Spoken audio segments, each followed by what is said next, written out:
By Arkansas, for Arkansas. This is Inside Arkansas Live. And welcome into Inside Arkansas Live here on this beautiful day here in the great state of Arkansas. I'm your host, John Neighbors, alongside Curtis Wilkerson and Andrew Ellis, and appreciate each and every one of you for making us a part of your afternoon this afternoon, as it is a Remember Wednesday presented by Fayetteville Fly Co. And we're going to have some fun with that later in the show and also do a little giveaway for one of their awesome Rod Hog shirts. So we'll give you some details on that. We'll get into a little bit of the college football landscape. College football playoff rankings came out yesterday. Still having some controversy with that. We'll talk basketball. We'll talk about what's going on in the SEC. I don't even think anybody cares about Louisiana Tech at all, but who knows? We'll talk about that if you want to, because you can get into the chat, or you can call in at 478-344-6623. That is the number. But guys, how we feeling midweek Wednesday? It's a Remember Wednesday. Fired up. Right. Let's do this. Yeah, I don't know about fired up, but I gotta say I'm in better spirits, I think, today than I was yesterday, and I'm genuinely looking forward to basketball Friday night. So I'm doing all right, man. Hanging in there. I'm definitely looking forward to basketball Friday night, which matters a lot more than Saturday's football game and happens before it, so it's convenient. But yeah, I'm definitely ascending towards positive vibrations. Monday was real. We were at an all-time low Monday. I think the three of us, usually we balance out pretty well. We're like, John will be very chipper and I'm kind of down, or, one of us is kind of carrying it. All three of us were at like an all-time low on Monday. And I felt like we got a little bit better on Tuesday. And if we can get 1% better today, then we're in good shape. That's the goal. Yeah, that is the goal. Doesn't always happen. It's not acceptable for Razorback football to just get a little bit better, season by season, but it is for us. Okay. Our bar is set a little bit lower. That's right. Because I've always looked at it as you never get percentages on how much better you're going to get each and every day. You just say you do. So that way nobody really knows how much better you really are. You just put it in your head. It's all about the mentality that you have. But it's true, though. There is a lot of things to talk about today. And I'll tell you, I was going through a few things, which also, by the way, folks, wanted to mention that Brandon Marcelo is going to be joining us later in the show of 24/7 Sports.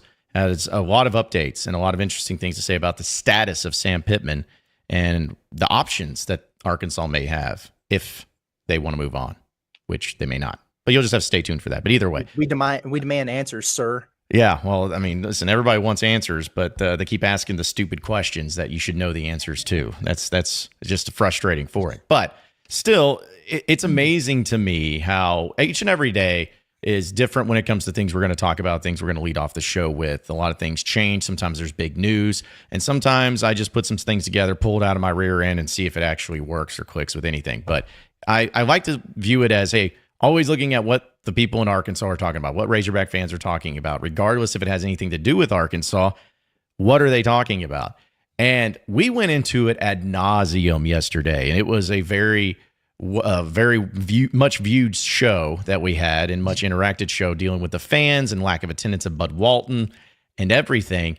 And I thought they would be like, all right, after yesterday, it's going to die down a little bit. It did not. In fact, it just continues to grow. I was listening to Pardon My Take podcast. They were talking about Calipari calling out Razorback fans. The Field of 68's been having a field day, no pun intended, with it, as they continue to have segments on it. And I'm not even talking about Barstool or Kentucky people, because that's just what they're going to be. But the point is that national media has taken notice of it. They're continuing to discuss it. And it is every day, guys. I don't know if y'all are the same way, but since yesterday or even the day before, I got people in my mentions either arguing with opposing fan bases or arguing amongst each other as Razorback fans, because everyone's passionate about this. They're fired up about it, but they're still very much just arguing about it instead of actually doing something about it or providing solutions for something about it too. Yeah, that seems to be a common theme in my mentions too. I even kind of went to bat for Cal today. I saw the Field of 68 thing. Tyler Hansborough comes on there. He's actually really funny when he's on there, which I wouldn't expect. But he was just saying, if Cal wants more butts in the seats, he needs to schedule better opponents. And it's just such a lazy take to me, just given all the circumstances around the job, Muss having not had a schedule filled out when he got there. He needed to get a roster before he can even put a schedule together. Like, they're going to get more marquee home games in the future. And we talked about what a couple of those could look like even as soon as next year. But it's just it's wild to me how when people feel called out, and again, to me, it's not even hey, fans, what the hell is wrong with you, so much as like, why is this an issue and why is it more of an issue now than it was a year or two ago?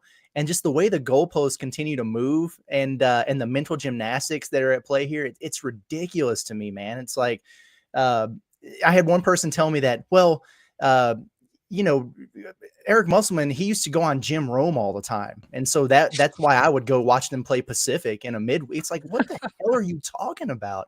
Like, what are we doing here? Who listens to Jim Rome? I don't know. And like people complaining about the schedule and the opponent, like the buy games are just a thing. And are we all of a sudden just going to act like Eric Musselman was not notorious for horrible non-conference home schedules? He did not organically schedule a single high-profile non-conference game. Not one. Not a damn one. Definitely not at Bud Walton Arena. And he never had 8,000 people in the stands. So like it's like I don't expect Bud Walton Arena to be full for Pacific. Nobody expects that. Right. Kentucky does because they did it for Lipscomb last night, but I don't expect that at Bud Walton Arena. But what I do expect is something on par or sue me, maybe a little bit better than what we got early on in seasons with Eric Musselman when you have the hype of Coach Cal on this new roster. That's all I'm looking for. And whether it's, opponent or weather or travel or marketing or the people gobbling up the seat, I don't give a damn. I just want to see more people there. That's all. Yeah. Well, Curtis, to be fair, Muss did do a weekly spot with Jim Rome all the time. So, clearly that's what puts the butts in seats. But seriously though, John, what I've seen in your mentions a lot of is no matter what you say, people argue, which honestly just happens in the world. But I've seen, a lot of people, like you said, Curtis, move the goalpost no matter what you say, where we're like, hey, there's this thing that's happening. We know it's happened before, but it's happening on a larger scale now. And it's becoming a little bit of a national story. And people are like, again, moving the goalposts. Oh, so you want it to be packed? No, that's not what we're saying. Oh, you're saying we should be thrilled about playing Pacific? No, that's not what we're saying. To your point, Curtis, like we're just expecting a little bit more. And John, I've seen a couple people in your mentions that are like, no one's talking about it. Y'all are the only ones talking. Who in the national media is talking about it? And to your point, everywhere I look, I see people talking about it. I mean, Tyler Hansbrough has no connection to Arkansas. Jeff Goodman has no connection to Arkansas. Pardon my take, has no connection. Like there's been a lot of national discussion about this thing. But again, it's like I think people just want to be mad. And I think also people think that we are like, trying to make fun of fans or trying to like blame fans even. We're just saying, hey, this thing is happening. We want to know why it's happening. That's all there is to it. That's kind of what we do on this show. And so I'm kind of surprised by just how much it's really triggered a lot of people. Well, I'll tell you my intentions of talking about this and doing it's because I want to motivate you fans to get off your rear ends and get to the dadgum games. And there's no better motivator, especially when it comes to a group of people, than nationally or even locally on a platform like social media being called out and embarrassed, kind of being challenged a little bit. That's the quickest way to get you start talking about it, start thinking about it. And it's a way to get the U of A involved too. It's the way to get everybody involved. That's my intentions in this. I'm not doing it to come down on anybody and being like, you guys suck. You guys are bad fans. I know Razorback basketball fans are great. We've seen it. They are there. It's just a matter of sometimes you need a little fire under your rear end to start actually coming through in what matters the most and getting to the game. And that's my intention in this. And when you got the national media and everybody talking about it, which going to the point, like you said, Andrew, had someone say, yeah, who's talking about it? And I listed, hey, pardon my take, Field of 68. You're like, oh, so that's national media now. I was like, yeah, it kind of is. Sorry. I guess they're not doing it on Fox News just yet. On the planet. Yeah, it's like they're not doing it on Fox News just yet or the Weather Channel, but they'll get there one day. But yeah, it's a matter of motivating the fans to get pissed off, because as someone who has grown up here in Arkansas, and I know you guys know this too, there is something about the us versus the world mentality that Arkansans are always going to have, and it won't change, where they feel like they're always getting put down. They're never respected. They're never given the credit that they're due. There's always that feeling. So like what my buddy Brendan's tailgate says, it's like, woo pig, F your team. Because that's what it is. It doesn't matter who it is. They want to go up against you and do something about it. So, yeah, when you get called out and you got the national media and other people dunking on you, do something about it. Don't complain. Don't whine. Don't come after us. Don't go after the U of A. Don't go after these third-party ticket people that are saying, "Oh, look at these prices." Get off your rear end and do something about it if you want to change. If you want to shut them up, get to the game. It's simple. That's all it takes, and that's all I'm saying. So if anybody takes it any other way, and if you want to keep arguing, that's fine. Twiddle your thumb and see if you can win an argument on social media, because I'm sure they'll go really far for you. But just do something about it. That's my thing. Right. Somebody. Yeah, no, I'm with that. And then we got people in here accusing us of not going to the games. Hell, we basically have to pay for our own damn tickets to go to the games.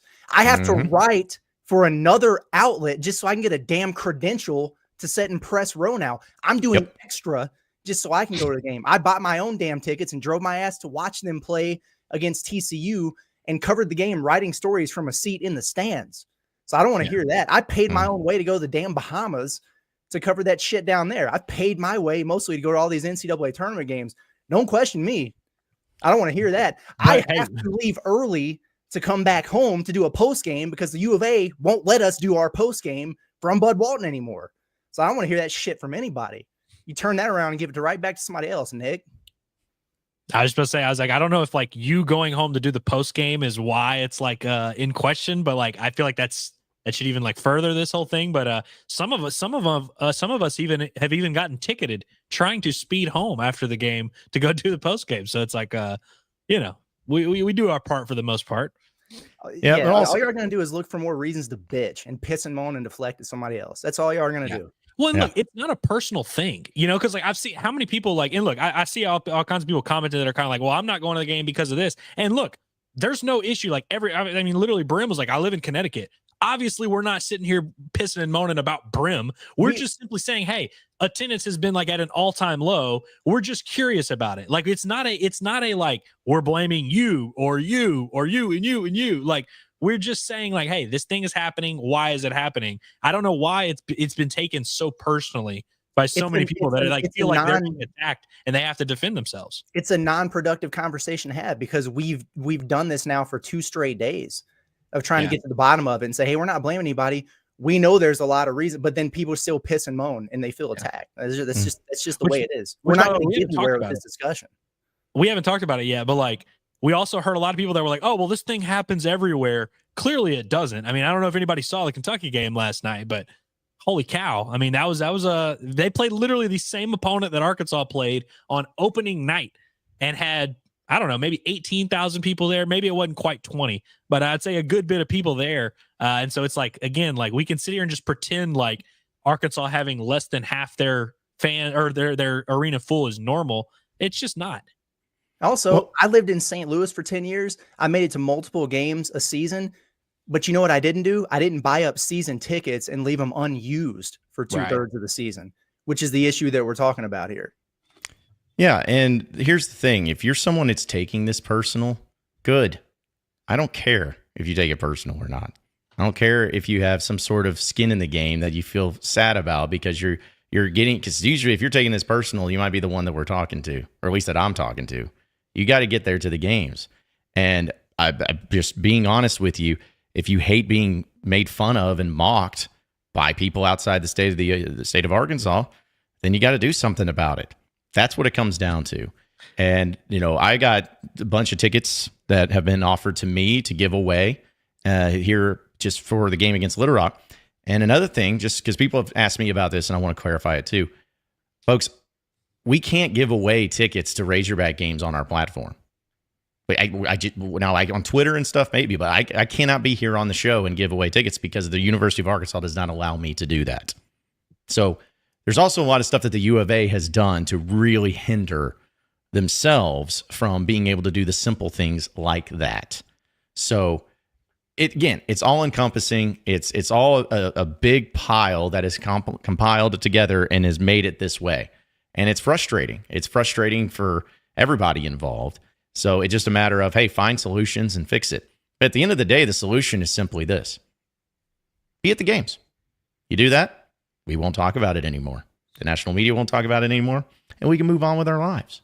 Simple as that. So, but still, I get what people have their own opinions and all of that on it too. And it's just fun to continue to discuss because people are still fired up about it and still having their opinions on it, obviously. So, but we'll get to your phone calls there in a bit, and we'll get to, of course, some of the other things going on in the sports world too here on the show. But I wanted to go to the chat because I just like this from Fishman. He started off the show. He's like, sometimes it really sucks loving the Razorbacks. It's like, yes, it does. I wonder how many of these folks pissing and moaning really do love the Razorbacks. Yeah. Oh, they love you. You got to treat the Razorbacks like you treat your children. Okay. You can be mad at them. You can be disappointed in them. You can throw things when they do things to make you upset. But at the end of the day, you still got to love them. Heaven forbid you ask people to go support them. Yeah. That's a lot to ask, especially when the tickets are already bought. I mean, come on now. That's a lot. Phil says, I blew out my knee on my flight from XNA back to PA. That being said, I have thoughts about my week in NWA.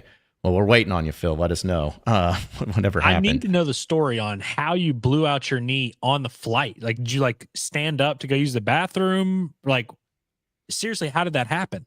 I don't even know. It's weird. Knee injuries are weird, man. Sometimes it's those non-contact injuries that'll get you the worst height. Did the elevation affect it? I know that's a thing. Mm-hmm. Maybe getting out of the seat, a little twist there. A lot of different ways it could have happened. But David has an interesting point here. He says, this wouldn't be a talking point nationally if Cal wasn't the coach. He brings more eyeballs to your program and thus more criticism, which is 100% true. Yeah, but that's 100% valid. And it's also kind of why it's as confusing as it is. Because again, preseason, if you would have told me that there was going to be half full at the game, I'd have been like, no way. Like, just on Cal alone, that'll last until Thanksgiving. And so, yeah, I think that's why it's so notable and why we're talking about it, frankly. Also, we talked about it last year too with Muss early in the year. Yeah. Andrew, I know we did it a lot on Hog Hoops Live. It's worse now. Yeah, correct. That's all. Yep. That's honestly the way it can be put. Is it's just worse now. But we got people calling in. We'll get to your phone calls. This will be my final point on this too. This is a whole week. I've tweeted this out. This has been a few days, but pretty much this whole week that you as Hog fans have been called out by whether it's me or by us or by the whoever. It doesn't matter. You've been called out. There's a game Friday night at 8 p.m. If you're not there, if there is not a significantly better crowd there at Bud Walton Arena, then y'all ain't it. You're not a basketball school. You're just not. There's got to be. You've been called out. You've been challenged. You gonna accept that challenge? If you don't, then we'll just continue to just say you're a football school until proven otherwise. Because basketball schools won't allow that to happen.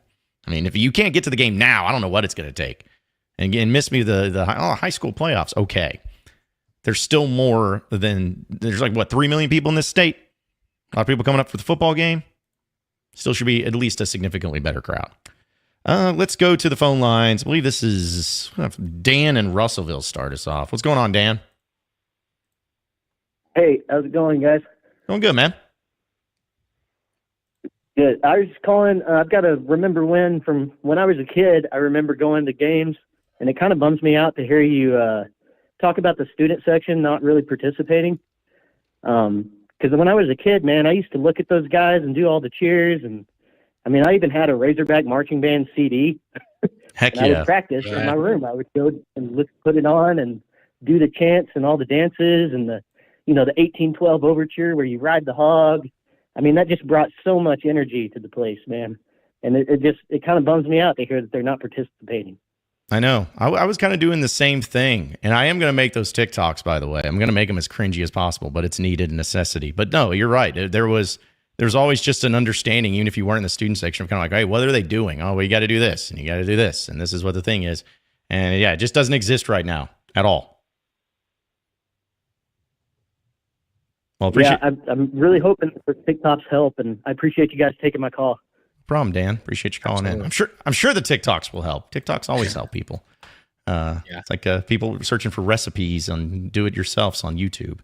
It'll go well. It'll be fine. Dude, my brother sent me through a boot camp when I was about 5 or 6 years old, and I remember I had to learn all the SEC teams. I had to know all those, East and West. I had to be able to split them up, and then he gave me that same CD, and I had to know all the stuff. And I remember just enjoying it. But in hindsight, I'm like, dude, that was kind of crazy. And my brother like kind of forced me. He was like in college and he was like forcing me to like learn all the cheers. It's kind of great, but it also is, to his point, builds character. Yep. Actually had to learn the alma mater. Can you guys think of anything more boring than learning the alma mater of a major university? I didn't learn the alma mater of any of the schools I attended. Yeah, I was going to say, I don't think I know any of mine either. My favorite thing about the Arkansas alma mater is when they would play it in football games and everybody in the student section is just hammered. And then all of a sudden, no one they're singing it, but they're not using words. They just know the tune. But at the very end, everyone's like, Mother of Mother, and they'd always point the wrong direction. So that was actually a better version of the alma mater. So when you just get drunk people out there and not making sense. So I only remember Louisiana Tech's alma mater. I remember one line in it, and it says, "I will ever loyal be," because they went through a stretch where like their hashtag uncommon was hashtag ever loyal be, because it was like they made it like a big marketing thing. And so I remember that one line because everyone would scream that, "I will ever loyal be." That's the only line from the Tech alma mater. Well, now I'll know, because then I'll make a lot more sense there. Let's hear from Jeremy, who's in Tulsa, I believe. What's going on, Jeremy? Hey, John, Andrew, and Curtis. Hope you guys are doing well. Can you hear me all right? We got you. So I've officially heard John sing on air. I've heard Andrew sing on air. Curtis, you're next, my friend. Well, it ain't going to happen today, pal. I'm just kidding. Hey, I just want you guys to know, I mean, for every like one person that you guys get in your mentions that are kind of, have a sour taste or giving you guys grief, just know like there's 1,000 other people like myself that look forward to each and every episode you guys do. Curtis, you've been crushing. I just finished the post game from the Pacific game Monday night when you were flying solo. You guys do a great job. So just want you guys to know that for every bad egg, there's thousands of more that appreciate it. But I do have a question for you guys that's concerning NIL, because I don't understand this part at all or very well. So I think next year they're talking about doing the revenue sharing from the school. How does that affect the current NIL landscape? Like right now, it's kind of like the highest bidder mentality. Is it still that way when the schools are playing? Like say there's a quarterback and, each school has the opportunity to pay them, but Texas can still like have their boosters offer more money than say Arkansas. Is that still going to be in effect, or is it just the school revenue and that's all the money they can get from NIL? Well, from my understanding, because you're talking about like the revenue sharing of the $20 million deficit that these schools are going to be taking, right? Correct. Yeah. So like the funds the schools are going to use to pay the athletes. Right. Correct. So yeah, what it's going to be is, from my understanding, is going to be more like a joint effort type of deal, where you're going to have it taken out of that, but there's still going to be the collective, still going to be those ways of doing it. It just makes it a little easier when the school themselves are able to do it instead of having another third party or another company. When I say company, but just something outside the University of Arkansas be able to handle it. Because that's what the Razorback Foundation, for instance, has been. It's a private organization that they just hang on to it, and they've done things separately. But it's now been, you got to have this third party thing. It makes it all encompassing, from my understanding. It makes it easier for the universities to deal with NIL instead of just kind of guessing at it each and every week. Man, I'm mad at myself right now because they just did the SEC teleconference, and Sam Pittman was asked about that directly, and he gave a pretty good answer, but I don't want to misquote him out of context, and I don't have the clip because it was audio only. But I'm going to see if I can find that. Maybe somebody's already written about it between now and then, and if I do, make sure to address it, because I thought he gave a really good answer. Yeah, I appreciate that. And how does that affect Arkansas then? Because the argument is like, and if I understood you, John, correctly, I, again, could be wrong, but like one of the arguments is, well, it's going to make Arkansas have like a more even playing field for Sam Pittman to come back next year. But it's like, if we can still be outbid, like, I really don't feel like that is, equal measures versus like, say, if we're recruiting against a Texas or an A&M. I appreciate you guys. I'll hang up and listen. Thank you, gentlemen. Yeah, appreciate it, Jeremy. Thanks for calling in. Yeah, go ahead. Well, you can go ahead if you want, but I found some of the quotes on it. Yeah, no, by all means. Yeah, so about the revenue sharing stuff, Sam today, he said, basically your collective is going to be in effect until July, then as you're talking about it, you talk about it in totality of what it looks like with your collective and then the revenue sharing. I think you talk more of a year long instead of a half and half. At least that's what we're going to choose to do. And then obviously you're going to have to stay within a budget, but there were restrictions on that where you were in a collective before revenue sharing as well, because it's not monopoly money. You got to have money. I don't know that it's going to be a whole lot different. Ours is certainly going to go up a lot because what we had in our collective, we certainly are going to have more money in revenue sharing. Yeah, I was going to say, I think the rules change. I don't know if it really is going to change it's going to like completely change the playing field. The only thing I can think of is the richer conferences. Like, I think it will help Arkansas, not necessarily against their SEC foes, but against other, other power conferences like the ACC or whoever that might not, like, especially someone like SMU who's not getting a cut of that revenue or whatever. It'll probably help in that regard. But yeah, in terms of competing against Texas and Texas A&M, that's going to continue to be very hard, but it's been very hard before. So it's like, I don't know if that really changed everything. And also, we should also remember that by the rules, like by what we're supposed to be operating off of, teams are not supposed to be going to players and offering them NIL packages. It's supposed to be come to our school and then you'll make money through NIL. But obviously we know those rules aren't really being fiercely adhered to. So it's like, I think the waters are always going to be kind of muddy. Well, credit Trey for asking the question, but he was literally like, okay, with this new revenue sharing model and everything, do you feel like you can build a championship roster, a championship caliber roster at Arkansas? And he said he feels like they're going to have a lot better chance to do that. And then he said, some people are going to take that as I'm making an excuse, and I'm not. You asked the question. When you're half the money of your competitors, that makes it very, very difficult to recruit.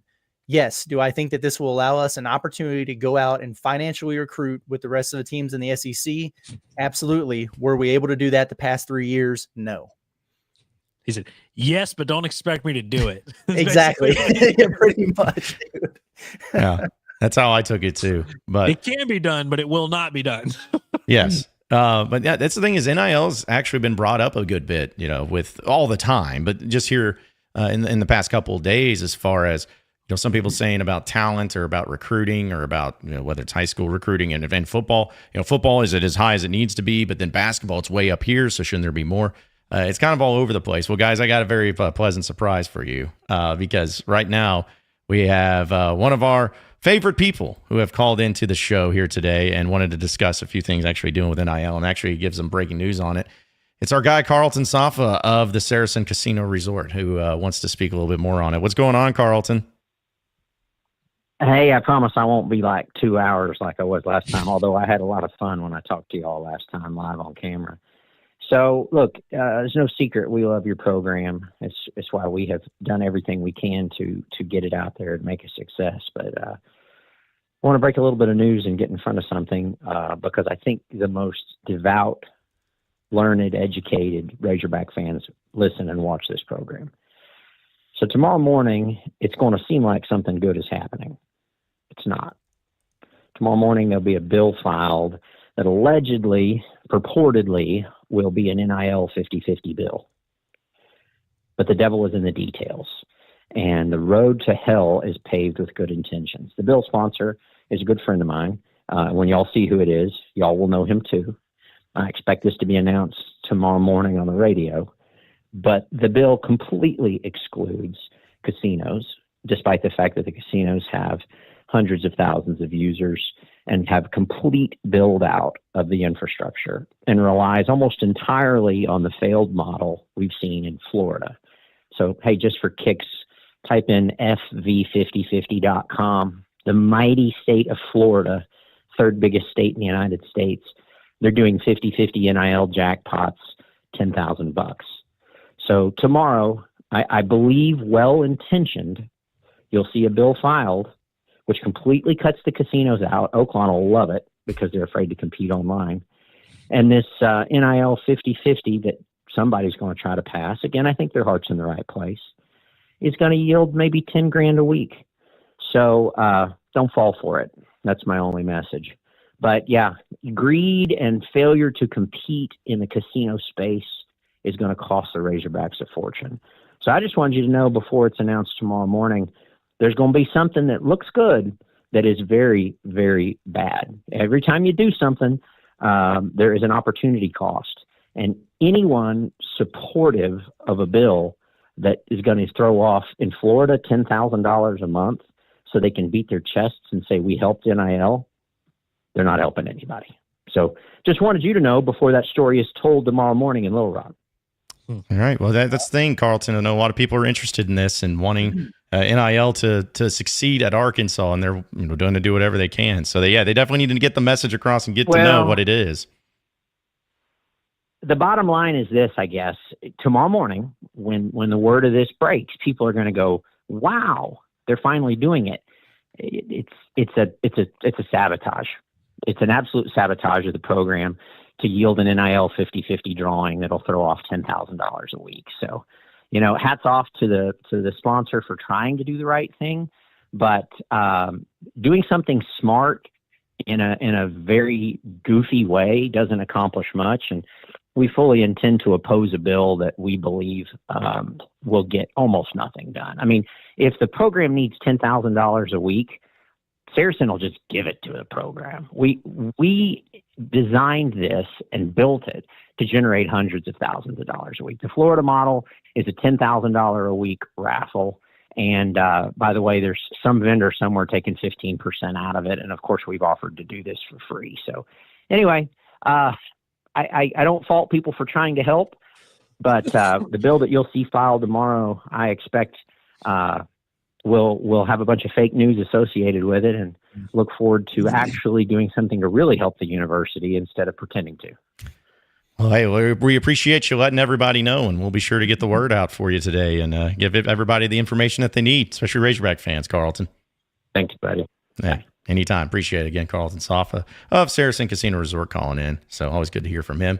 And listen, guys, that's something that at least, everyone's going different directions with attendance and everything. Well, I think everyone's on the same page as far as getting more NIL for all the sports at Arkansas, including football and basketball. So You can never have too much. Nope. Yeah. I'm glad he said that, because I 100% would have woke up tomorrow, read whatever it was, and been like, hey, the 50-50 got passed. That was great. I would have been celebrating. So I'm glad that he got in front of it, so I didn't get my hopes up already. Yeah. Good information there, and very, very helpful there too. Let's see. We got, okay. We'll go ahead and do this. We got to get to Remember Wednesday, folks. We'll do a giveaway. We also got Brandon Marcelo coming up too. But earlier in the show, we had a comment from, I guess, was it Phil Minshall, talking about his blowing out knee? Well, I guess he's called in and he just wanted to give us his updates on this. So what's going on, Phil? Hey, good to talk to you guys. Hey, just wanted to say it was just honestly just a common injury, just old age, just kind of, need to lose a few pounds, twisted the knee. But I did just want to say, as far as visiting, it's the third year in a row I come down. It's always the weekend where we have 2 basketball games, 1 football game. And I always like to come down so I can catch all of those all in a row. And this third year, the basketball, I'm with you guys, terrible. The terrible attendance, and it kind of caught me off guard. I really thought that Cal was going to bring more excitement. But I'm a big Muss fan, so that's all right. As far as the football goes, yeah, it was just fun as always. Still haven't watched the win. But yeah, I thought, and I was staying in the Motel 6, so I wasn't staying in luxury or anything. The Ubers weren't all that cheap. But yeah, it was great being there. At Dixon, great as always. It was good seeing you guys at Leroy. Just kind of gave a quick hello. But yeah, I think the fan base, I'm with you guys. It needs to do better. I don't understand why people aren't more excited for the group that's out there. I know it's football season, but they're not ranked. So can we just go ahead and start talking about teams that are ranked? That's a great point. Well, Phil, we appreciate you calling in, and hopefully your knee gets okay, and you're a good man, and you've been down here and making it happen. But we appreciate you listening in and calling in. Get back on your feet. Yeah. Thank you. Yeah, appreciate you. Yeah, that's the thing. When I saw that he was calling, I was like, oh man, we got to get to the bottom of this. We got to hear more about it. But yeah, say hello to my lady of the night at the Motel 6. Hey man. Like it's funny because, we live in Fayetteville, guys, and sometimes we may not understand it, but I talked to somebody on Sunday that came in for the weekend, or they were coming in and they weren't coming for the game. They were just coming in to visit family, and they didn't realize the game of the Texas, there was the day of the Texas game and all of that. They were saying that some hotels, just for a decent average hotel, was like $230 a night. So they're like, dude, what? So him saying in the Motel 6, I don't blame you, bro. For some of the prices that are getting thrown out there, shoot. Do they still do concert numbers? They do like 2-night minimums at a lot of places too, right? Yes. Yeah. Kind of sucks. Yeah, it's BS. I mean, I get it, but still, it's kind of like, come on now. And then the places that don't, like, you can get them for one night, then they almost like double charge for that particular. It's crazy. Yeah, it's folks. ragged, Here's what I'll tell you. My biggest piece of advice: when this game day schedule, or when the schedule comes out for the next year on those days, get on Airbnb and get after it. That's going to be your best bet, 100% all the time. I know it's tough to do sometimes to know if you're traveling or not. But some of those places in Airbnb do cancellations, so maybe that'll happen too. But the Motel 6 comments in the chat are killing me right now. Everybody, that really struck a chord with a lot of folks in the chat, man. Have you guys ever stayed in a Motel 6? Honestly asking. I stayed in one in Little Rock after, who the heck did Arkansas play at? I can't remember if it was Verizon. Maybe it was Verizon or Alltel at the time. Like, South Alabama or something, maybe. I can't remember, but I remember going to that game. Yeah, it was a long night, and IHOP didn't do the trick afterwards, so we got in the Motel 6, and that was an experience. So my brother locked himself in the bathroom and just laid in the shower the entire night with it on, fully clothed. So, Roman, if you're listening, I just outed you, buddy, but it was a wild time. Yeah, was that on purpose or on accident? Right in Fayetteville a couple times. I mean, it was on purpose, but he shouldn't have been left in control of his own actions. Yes. Yeah. Super 8.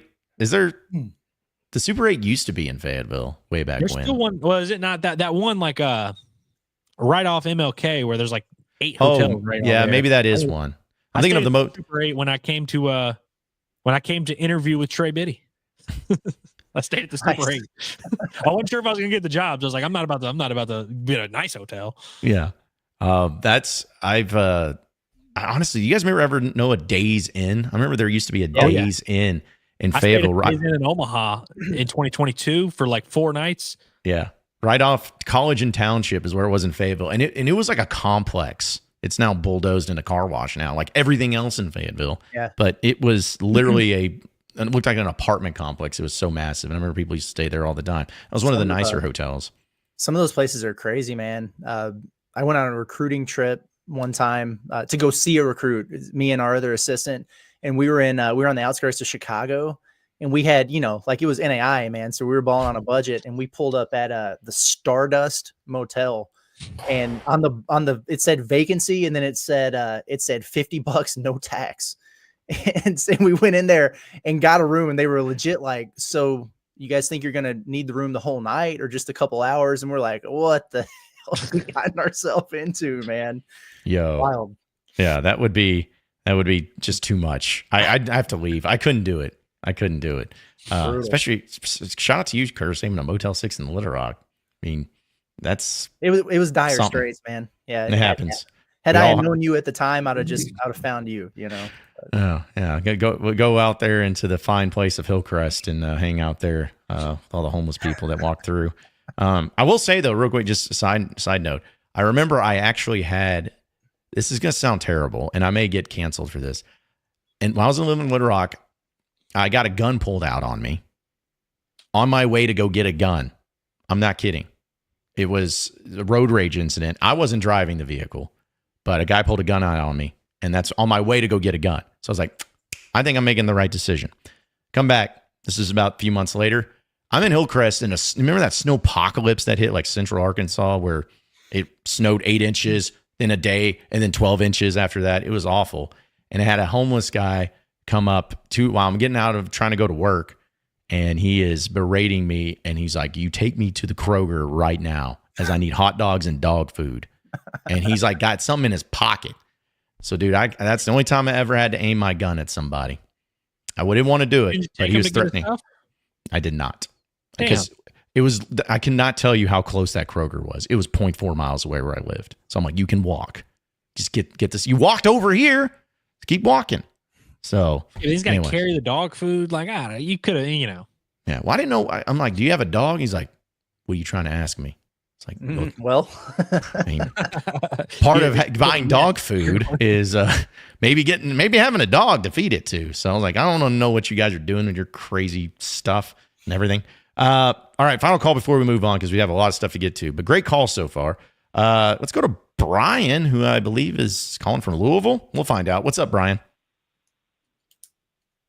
Hey, what's going on, man? Hey, I'm from Arkansas, Little Rock to be exact. And hey, I just want to thank y'all for answering my call, John Neighbors. Hey, man, the reason I listen to you is because you passionate. Every time it's an Arkansas loss, I can see the passion in your eyes. Curtis Wilkinson, I love you, bro, because you are very smart. You're a smart dude. And Andrew Illis, I'm new to you, but I thought the reason I'm new to you is because I thought you was like a SEC guy. I didn't know you was just an Arkansas guy. So I appreciate your overall, your overall insight. You know what I'm saying? But I just want to share with y'all, man, the reason I feel like Arkansas, the fans, everything going wrong with Arkansas, the fans, the football team is because Sam Pittman. Like, man, if y'all don't realize, like you with John Neighbors, you said that you went and got a gun. On your way to get a gun, you got a gun that lets you know that energy is real. Like, man, like that lets you know that stuff trickled down. Like Pittman doing so bad that, like, man, like our team is 3-1 in basketball. Like, and no fans is coming. Like, the energy is so strong that, like, we are even blaming the fans in this Arkansas passion. Like, man, it's all because of Pittman. You know what I'm saying? So, like, and then another thing I want to say is, like, when you're a new coach, like, you get a few years to get your team together. True. Like, okay, yeah, he didn't do good this first, second year. Cool. Then he get years. It don't work like that when you get a new offensive coordinator. Like your years you don't have a discrepancy mode where you can just, you know what I'm saying? So I feel like Pittman should go. And I feel like he's not improving the players. So that's all I wanted to say. I really want to thank y'all. And man, like I said, all of this stuff is just because of the we are a football state. And when football's not doing too good, it's hard to have passion for the fans to be involved in anything else. The football is the main stake, and that make you proud to be a Hog. So, and I just want to add in, I am in Kentucky, and I just want to let y'all Arkansas fans know we got to have a little bit more respect for Coach Cal. Man, we don't see another thing. We complain about our coaches, and then when we do get a great coach, we don't even know what we have. We don't even know what we're looking at. We got to respect what we have. Musselman was good, but I'm trying to tell y'all, from being here in Kentucky and from an Arkansas standpoint, I'm trying to tell you, we have a great man. We gotta show him respect. We got to stop questioning him. He haven't did enough. He haven't made any errors enough for us to say, well, this or that about the Hogs. And there's a lot of radio stations out there dissing Cal. And we, as Arkansas as a whole, we need to have more respect for Cal. Man, we have to. I know, and the reason we don't is because of Pittman. I'm trying to tell y'all, we got to get rid of him. And thank y'all for listening. Hey, Brian. That's an outstanding call. We appreciate you listening and watching and being passionate as well. That was awesome. I'm glad we finally pinned this basketball issue on the right man. You know, I think we finally we figured it out. That was a really good call. And I mean, obviously, I got to speak to the Cal thing, and that's why as soon as Field of 68 and all those folks started popping off there early on, I did the whole video about just not taking the bait for Razorback fans, because it's not going to go away, and there's no context involved with anything that these idiots are saying, because it's an agenda and it's a shtick, and it's it's clickbait. I mean, it's going to draw a lot of engagement. And then you have a very big presence of a fan base in Big Blue Nation. It's going to continue to hype it up and make it a thing. And that's what's going to happen. Just because it's all over the place doesn't mean all of it is true. And you got to understand the context and the nuance behind some of the things going on. Does Arkansas look, not great right now on the basketball floor? Yeah. That's probably true. They got a lot to work on. But are they without some of their best players, and are half the guys who are out there playing injured right now? Yeah, that's also true too. There's a lot that goes into this stuff. And so I think he's right. I know it's impossible for Razorback fans to block out anything. But you got to try right now, and put some respect on that man's name. He shouldn't have to be out there after 3 home games begging people to use their tickets. That's crazy. Also, don't publicly admit that you're having some concerns. We can do that. We'll do that here and there. We'll have our concerns. But guys, think about how sweet it's going to be. I'm talking to you, the fan base. Think about how sweet it's going to be if this thing turns around and Arkansas goes, 25-6 or whatever. Say they beat Kentucky in a Rupp. Say they get to a Sweet 16. Like, think about how awesome that's going to feel. All this entire year of us dogging on you, Jeff Goodman dogging on you, Kentucky fans dunking on you all the time. It's going to feel so sweet, but it's only going to feel sweet if you don't, turn your back on the team. If you stay in there, stay in fighting the good fight, arguing with BBN on Twitter, like, it's all going to be worth it in the end. Or at least that's what you hope for. But I feel like there's so much animosity in the fan base right now amongst themselves that it's going to be hard for anybody to even enjoy any amount of success, just because everyone's kind of dug their heels in so deep on these different arguments to where it's like now people won't even be able to admit that, like, they had fun if we have a good season. That's right. I love the animosity as long as it's directed into the right place. Yeah. And I also love that our chat is just come off with people saying Pittman is responsible for things like the stock market being down or inflation being Pittman's fault. And Jeff saying John had a drink poured on his shoes by Texas fans because of Pittman. Wade saying that I was held at gunpoint because of Sam Pittman. Like, y'all in the chat, you guys have your own little show sometimes over there. Like, it just turns into that. Oh my gosh. There's nothing better than when one of us says something stupid and you just see like, or whatever, and you just see the chat start to like all fixate on this one thing. It's great. Yep. So if that ever happens, folks, and you're like, hey, why aren't they getting my chats? That's usually why, because it's inside of a cesspool that we can't work our way through of just the amount of insane chats. Jeez, man. That's great. Well, I guess from Chef Boy Ali as well. I'm glad one of y'all highlighted this. But it says, the last call reminded me of that meme of the guy from It's Always Sunny in Philadelphia connecting all the dots. Charlie. Board laid out. Yeah, Pepe Sylvia. You want to talk about the mail? I'm dying to talk about the mail. Let's talk about the mail. Yeah, that's a great meme. But yeah, that's kind of what it reminded me of too. That's a great one. Let's see. Shout out to our super chats. Nick Lee says, I love you, Curtis. Go Hog. So appreciate the super chat. Thanks, buddy. And Fishman also says, cheer up, Curtis. You seem down today, brother. We love you, man. Yeah, that's what we need to do. Like, yeah, Curtis gets sad more so we can get more money. It's what the hell do people expect? I mean, what's there to be positive about? It's constant negativity. We can't even enjoy covering the teams right now. We just got to talk about the stuff that sucks. So it wears on us too, or me, I guess. But now, Curtis, given what you've experienced in this last hour, would you agree to the terms of people can come in and take personal shots at you as long as they follow it up with a $10 super chat? Is that the going right now? Is the precedent set? I don't care what they do. No, it's fine. It is not set for that. Let's not do that. Jeremy also says, John, question about the athletic department. Going back to Houston Dale Nutt. Why? Says, why do we have to wait for rock bottom before firing a coach?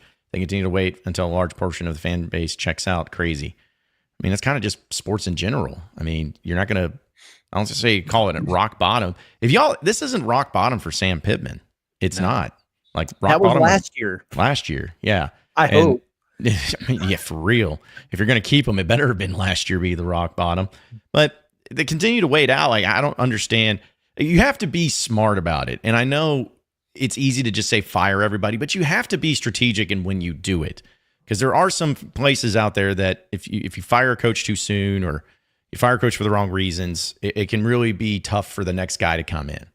But there are also some cases where, like Mississippi State, they fired Joe Moorhead after 2 seasons and bam, they got Mike Leach. So it's not every time, but you just have to be really strategic and really smart on how you do it, how much you're having to pay that coach, how much you're going to have to pay the new coach.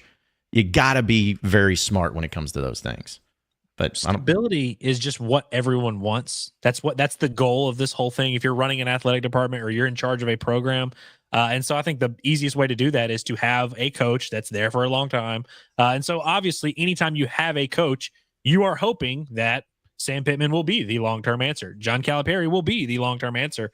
And I feel like it should be pretty hard for you to get to that point where you're like, okay, we got to do a wholesale change. And I just feel like people don't value stability that much. And I'm not saying that Sam Pittman even brings stability, but I'm saying that's the case for why people don't fire people until it gets to rock bottom.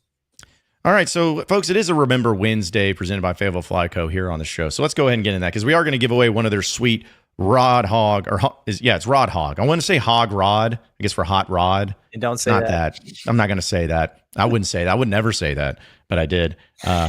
Yes, one of these sweet shirts. We're going to do giving that away here in just a second. We'll give you details, but just to let everybody know that Fayetteville Fly Co. is running a Black Friday deal across their entire assortment from Wednesday today all the way till December 4th.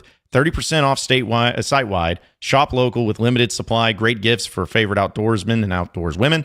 Fast, free shipping for orders over $50, and 5% of all proceeds go to nonprofit organizations to help protect, conserve, and restore wilderness and native fisheries in Arkansas. And, of course, don't forget that's until Wednesday, December 4th. It's 30% off at Fayetteville Fly Co.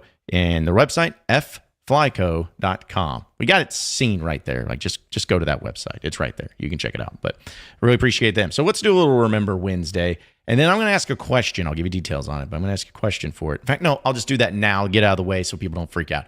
I thought about doing phone calls for this trivia question. That's going to turn messy. So here's what we're going to do. If you are on Instagram, right, you got to go and you got to follow Inside Arkansas. And we have a post on there that has Fayetteville Fly Co. If the first person to comment with the right answer to the trivia question on our Inside Arkansas Instagram account, and there in the captions, you will get this awesome shirt. Not the one I'm actually wearing, but you know what I'm saying, the shirt. So that's what you got to do. Go ahead and do that. Get ready for that. We'll give you the trivia question here in a second. But guys, I wanted to start off with a Remember Wednesday. Do you remember when Arkansas was ranked number 3 in the BCS heading into the final week of 2011? Remember that? That was 13 years ago today when Arkansas was the number 3 team behind LSU at number 1, Bama at number 2 in the BCS rankings heading into the final week of the regular season. Good times, man. Good times indeed. Yeah. That must have been a year where Thanksgiving wasn't on like November 37th, where like Thanksgiving is like the last day of November. Yeah. If it was exact, because I mean this would be the last regular season weekend, right? That's right. That's right. And I also, it's kind of a bummer too, because that just makes me immediately think of that LSU game that Arkansas played at the end of the season and lost 41-14. But Arkansas was up 14-0 midway point of the second quarter in that game on the road. And I remember that was, guys, in my Razorback fandom, that moment right there against LSU in 2011 was the closest I ever felt like a national champion as in football. That was the closest I ever felt, was in that moment when Alonzo Highsmith Jr. returned the fumble for a touchdown to go up 14-0 and didn't last. But it is a pretty crazy thing to think LSU scored 41-3 the rest of the way with, 34 minutes the rest of the way? So pretty gnarly stuff. But yeah, that's my Remember Wednesday for today. And also, I wanted to throw in, this is a sad one, and I'm not trying to upset anybody, but it is kind of doing the same thing. Do you guys remember when Garrett Ekman passed away? Yeah. Was it that same week? It was that same day. It was that Sunday where the Razorback tight end, the freshman, passed away, and it would pass away suddenly in his sleep. Kid from Little Rock Catholic down there. Yeah, number 88 is Wade saying in there. They did a lot of stuff for that. But that was a really sad day and sad time, and that also happened 13 years ago today, which, anytime you have something like that, it's also upsetting. But yeah, that was pretty, it's pretty memorable for a wrong reason, obviously, but really hit a lot of Razorback fans and a lot of people here in the state of Arkansas home. But that was also a very, very big deal back then. So, Okay, so here you go, folks. All people are in the chat asking. Okay, Inside Arkansas. Just you type in the word inside, and then you type in the word Arkansas on Instagram, and it will take you to it. You'll see our logo and everything. There is a post on there. In fact, I'll just go ahead and do this. I'm going to make it the pinned post. I should have done this a lot easier, but sometimes I just overestimate the people's easiness of finding things. It's a giveaway. You should make them work for it. But that's what I thought about doing. But people are already on edge as it is. I'm pinning the dadgum post to the front of the Instagram account so you see it for Fayetteville Fly Co. Okay, go in there. You got to follow us on Instagram at Inside Arkansas. Go on that, and then get ready for the trivia question. And you comment on that post to Fayetteville Fly Co. with the answer. First person that does so gets the win. And people are already commenting. I haven't even asked the question. I have not even asked the question yet. Someone just commented number 9. What is that? What are y'all doing? You lose. Man. Trying to guess the question. What do you mean? Y'all are wilding over here. Y'all are crazy. So, and somebody just commented Mo Bamba. What is happening? What is happening? It's a hell of a guess. You guys got to relax. Yeah, because I know that's probably gives a lot of the... I'm done. Okay, everyone's just commenting. Whatever. Anyways, jeez. Can't even do the simple things. I thought I was making it somewhat, fun and easy, but shouldn't just happen that way. Whoever said Mo Bamba should get something. Yeah. I may throw them... What was the famous hit song that took over the world in 2016 or whatever? The most obscure NBA player in history to have a song named after him. It's either him or Tyler Hero. I feel like Mo Bamba's worse. I know I do too. I do too. But like Tyler Hero to me is the one that I'm also like, which is both of them are bangers too. Both of them are really good songs. Well, what's weird is like Jack Harlow was at least famous when he became friends with Tyler Hero, who was also kind of famous. I think Mo Bamba just happened to go to high school with this Sheck West, who wound up being a famous rapper. Like it was kind of just a coincidence thing. Well, either way, that's not the answer. You know what? Just for saying Mo Bamba, maybe I'll throw you some John Neighbors bucks. All right, I'll give you 5 John Neighbors bucks. There you go. You won. So you'd be amazed how far that can get you. Yeah. I love this from DRA. It's like, John, always good to insult your viewers. LOL. I'm going to insult you if you're doing things like that. When you're losing your mind on dumb stuff. It's a staple of the show. Yeah. We apparently hate all of you. Apparently, we love making fun of you. That's all we do. All right. So here's the question, folks. Since all of you were waiting with bated breath, guys, I cannot tell you. I've gotten 18 comments on this already, and it's just insanity. It is absolute insanity. You thought the phone lines are going to be crazy. I know, but at least this one I can sift through a little bit easier. So here is your question, folks. We just mentioned the remember when of Arkansas being ranked number 3 in the final, heading into the final regular season weekend, right? LSU was number 1 that weekend. Bama was number 2. Arkansas was number 3. If you can name one of the 2 teams that were in the top 5, other than those 3 SEC teams, as in who was number 4, who was number 5, name one of those teams, you will get this awesome Rod Hog shirt from Fayetteville Fly Co. I keep wanting, there's like shirt, hoodies, sweaters, all that stuff. But wow, okay.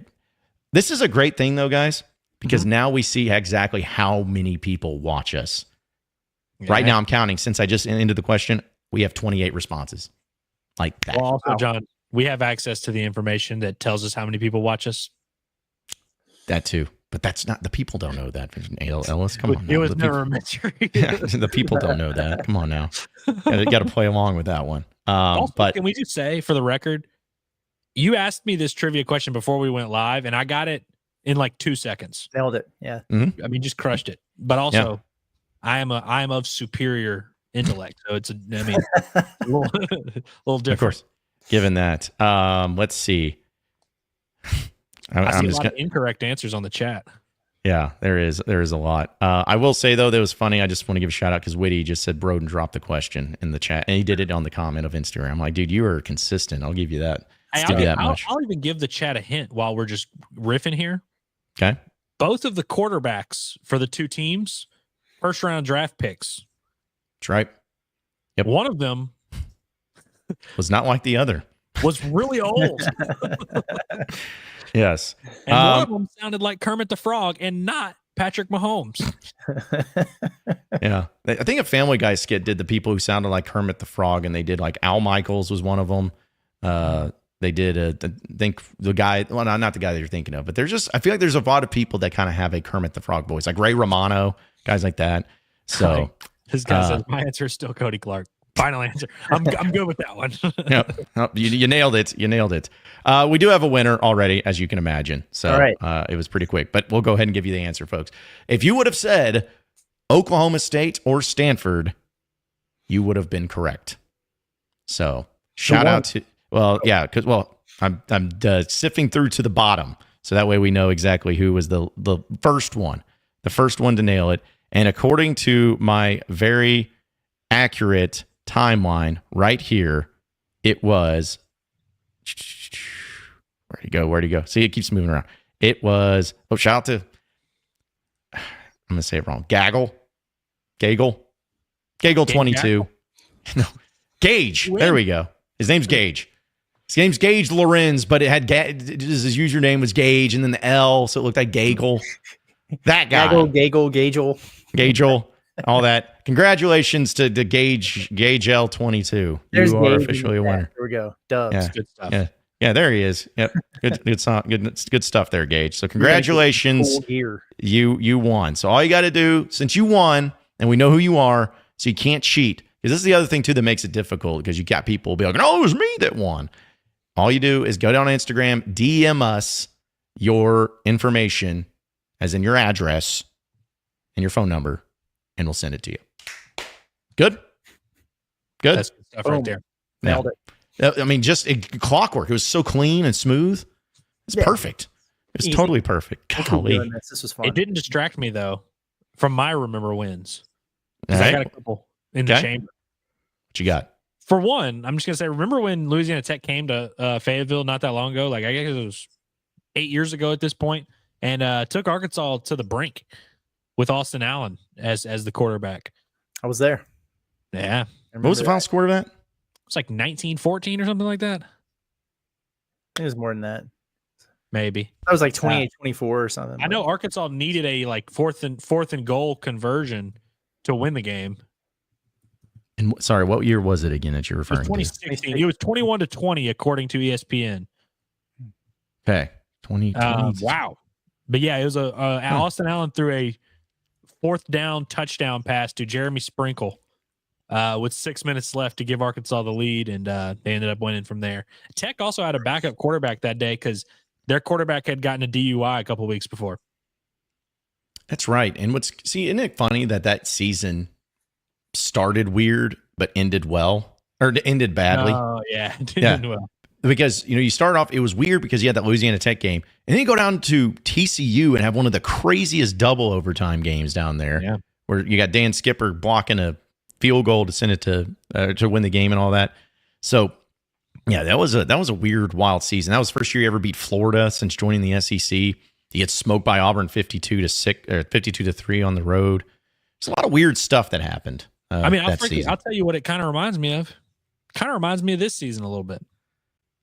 Like if Arkansas, like if the Missouri game was when it all went south for that Brett Bielema tenure, because they blew a huge lead against a horrible Missouri team, which Curtis, I believe you were at that game as well. You were 10 in a lot of games in 2016. And then they obviously blew a huge lead in the bowl game as well. And that was kind of like when everyone knew it was over, although they did run it back with Bielema. So, there's some parallels. Mm-hmm. I would also say the 2022 season had some parallels too. Remember how crazy that schedule was, non-conference, opening up against Cincinnati, and then you get South Carolina at home the next game. And you got Bobby Petrino there. Then you had Liberty. Like that one was all over the place. Yeah, the Bobby Petrino game was the hardest one out of those three.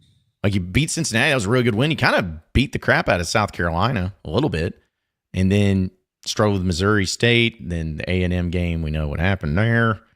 Because we always know what happened there. We just bring up the A&M game. We always know what happened there. Bad things happen down there. That's what it comes down to. My last win, Curtis. You don't think you were at this game? I know you weren't at this game, but you did. I think cover it potentially. Let's see if you remember. 10th inning in a tie game. My goodness, can he do it? This thing is going to hit the apartment complex. Goodbye.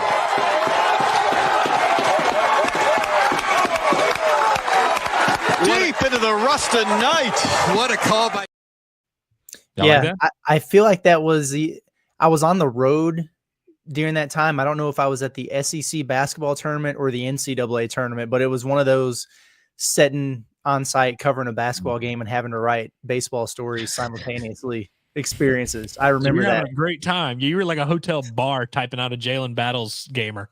I was. Yeah. Fun fact, though, guys. The guy that threw that pitch, Cade Gibson, went to Ruston High School. We crossed paths. Me and him went toe to toe. High school. Well, there you go. Just saying. We were dueling on the mound back in the day. That was about around the time I coined them as balls battles, which never caught on, but I still rode with it, and that was a great time because that was. Just trying to think when I was somewhere for that too, like one of those. Hey, remember where I was? But I don't remember. It was somewhere weird, and I was watching the game on my phone, which I never do. It's one of my biggest pet peeves that I have to do if I have to watch a game on my phone. Is when I hate it so much. But I just remember it made me pretty upset. So yeah, good remember wins there, folks. Good times back there. Me and my dad were at that game, and we were sitting like right around. We were probably in that damn video.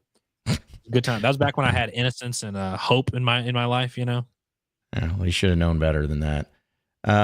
Also, there's somebody in the chat, like from Evan. He says, "Remember when we played South Carolina in 2011 and Jake Beckett knocked the QB out? Took a date to that game and actually dumped me afterwards." LOL. It's a tough one, dude. Yeah. I don't remember that, Evan, but obviously you do. So, but that's a good one. I don't remember you getting dumped, but was it Connor Shaw? Was that the quarterback then? Yep, Connor Shaw. That South Carolina team was good. Beckett had a few like game-ending sacks, or like kind of like nailing the coffin sacks that were vicious. Yeah, another one against Aaron Murray at Georgia for the Child's Please game. That was big. Finch also wants to know, hey, Curtis, listened early and you mentioned KK having a broke finger early in his last game. Is that legit or? I don't know. Dislocated something. He came out of the game with a hand injury and came back in. I don't think they specified, but it was something. And also there was another final chat because I know we're going to get to Brandon Marcelo, and I just still see all the chats about people blaming Pittman for random things. Actually, no, we can just move on because that was the other one too. People were talking about basketball. We're moving on from that. So, folks, a lot of people have probably heard from Brandon Marcelo from 24/7 Sports talking about Sam Pittman and his status. We played his clip from the next round yesterday, and him discussing that. Well, he also had a little bit more to say because we had him on and talked a little bit more about it and went into a little bit more details and some really fascinating things about Sam Pittman, maybe a little bit behind the scenes work of it.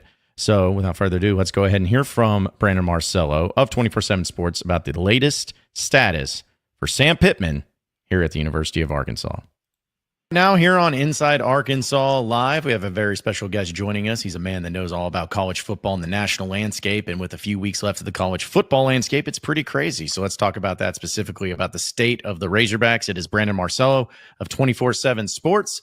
And Brandon, it's been a while, man. Appreciate you joining us. How you doing? Hey, no problem. Doing very well. I can't believe we're almost done with the regular season. I know, and it still feels like there's so much uncertainty still going on. Hard to figure out, but it makes a lot of fun. But I know that for at least here in Arkansas, you were able to, I guess maybe a week or so ago, talk about on 24/7 Sports how things were leaning towards Sam Pittman coming back next season. And you kind of had a spark earlier this week where from Razorback fans going on the next round live and talking about the current status, which maybe made some Razorback fans feel a certain type of way, but you clarified later and said you're still leaning towards and believing that Sam Pittman will return next year. So just kind of your overall thoughts and feelings on that state of Pittman here at Arkansas, the future, the football program, all of that involved. Yeah, so I believe he'll be the coach next year, unless, I think everybody's obvious if they lose Louisiana Tech and then lose to Missouri. I think if he makes a bowl game, he's going to be fine. They're not going to make a change there. Having said that, Saturday, Sunday, I was getting messages from folks that, there's like kind of an effort among some money folks, not big ones, I'll say that, to maybe present like a plan, an idea that could lead to a transition. So I wasn't expecting it. I do a show every Monday morning called The Middle Eight, and my co-host Ryan Brown asked me about Arkansas unexpectedly. I was not expecting a question about it, and so I kind of froze up, honestly, because I was like, I just heard some things from some people. So I said, it's unpredictable because I've covered enough SEC teams as a local beat writer, Mississippi State, Auburn, Arkansas, even way back that when people with money start getting motivated, if they can get other people on their side, then things can happen. Well, so I was hearing those early things there, and I'm like, okay. But after talking to more people, after I said it on the show, because it sparked, all these people online going, oh, he knows something's going to happen, and so I started getting other calls from people and finding out if these people have power or sway and all this stuff, and they don't really. And it's just not going to happen. I'll just say that right now as we talk here and record this. As of this moment, things can always change, but as of this moment, nothing's going to happen. Sam Pittman will be the head coach at Arkansas 2025 if they beat Louisiana Tech and or Missouri. They get to a bowl game. I know a lot of Arkansas fans, especially I won't say vocal minority, but I'll just say a lot of people on social media, the internet. Yeah, the thing is, people who you rarely speak online when you're happy about something. You're usually coaxed to say something when you're pissed off or upset or you're sick of something. And so a lot of the venom has been online for Sam Pittman. And I'll say this, personally, my belief, and also from talking to folks, is that Arkansas is in a state right now where they need some consistency, some stability there. And if you are to make a change and fire Sam Pittman, and then you go, we got to start all anew, and you bring someone in, I think too many people out there have fallen in love with the idea that there are a dime a dozen Kurt Cignettis and Deion Sanders out there. They're not. Kurt Cignetti is winning with players he had at James Madison, and he's doing so against one of the worst schedules in America. I think they got a shot this week against Ohio State, their biggest game of the year. But people are going to go, oh, if they lose by 2 touchdowns, well, that's not all that great at Indiana. We were served rotten apples there. And at Colorado, it took him 2 years to turn it around with, by the way, players who followed him that are generational guys, including his own son, Shedeur Sanders, and Travis Hunter, who's doing things we have never seen before in college football. So I don't believe that the cure for Arkansas is to make a change right now. I think it's to keep some stability. Bring Sam Pittman back. Bring Bobby Petrino back. As you've seen in the past, Petrino's offenses get a lot better to year 2 and year 3. And then defensively, I think they're going to be better. They have to be better, especially on the back end. And I'm still a huge believer in Travis Williams at DC. Other than Dan Enos, Pittman has made like every right hire since he's been there. And then when things go wrong, obviously you look to the head coach. But what I'm saying is this. Who out there among OCs and DCs do you think that the new coach would bring in? You go, well, they're upgrades overnight. A head coach obviously controls the program. They control the recruiting aspect of it. I also believe that things aren't really all that bad recruiting-wise for Arkansas. I also believe they're probably going to do pretty good in the portal this year. NIL situation in Arkansas has improved a lot, I've been told, this past fall. I reported that a week or 2 ago in my initial update for CBS Sports. So they're in actually a pretty good spot at Arkansas. But the problem is a lot of people just look around and go, well, you can have immediate success now with the portal and a new coach. But here's the issue. If there was a true belief in that, Florida would have made a change. They would have fired Billy Napier. And the other thing, the thing that hovers over everybody, is revenue sharing. We've been playing with monopoly money for 20-something years. It ain't monopoly money anymore. We woke up in the middle of the night and they pulled out their monopoly boards and realized that was real cash. And they went, oh, shit. What are we going to do? I got to spend $20.5 million, take it out of my budget every year now. And then you're also asking me, hey, maybe we should fire our football coach and pay him a $19 million or $12 million buyout, plus go hire a new staff, and then also pay the buyouts, by the way, of the assistant coaches that are over $1 million, $3 million, something like that. It just, and for a lot of reasons, when you check the boxes, getting rid of Sam Pittman, that doesn't make sense. That doesn't make sense. That doesn't make sense. And I know everybody could argue, and I listen, I'm the type of guy, when I hear arguments, I listen to them, and everybody's got points on all this. But right now, man, you just can't do it with a bowl-eligible Arkansas team. Well, and to that point, I want to get your thoughts on this. I have felt like, because I agree with you on every point, and I have felt like this year especially, and maybe just over the past year or two, maybe Razorback fans in general who do want Sam Pittman fired or want to move on, it's kind of been one of two things. One, the lackadaisical performances at home for the most part over the past 2 seasons. And I also believe teams like an Ole Miss, teams like a Missouri, teams that Arkansas fans feel like they're on the same playing field as, having pretty high-level success, 11-win seasons.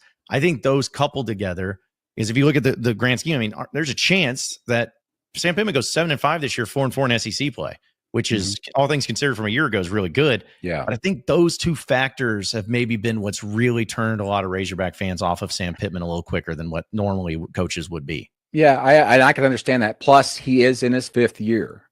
And you don't want to hear coaches talk about rebuilding and all that. And let's be honest, if we're actually looking at it, they were rebuilding this year. They had a new quarterback, had a new OC, had to figure some things out there.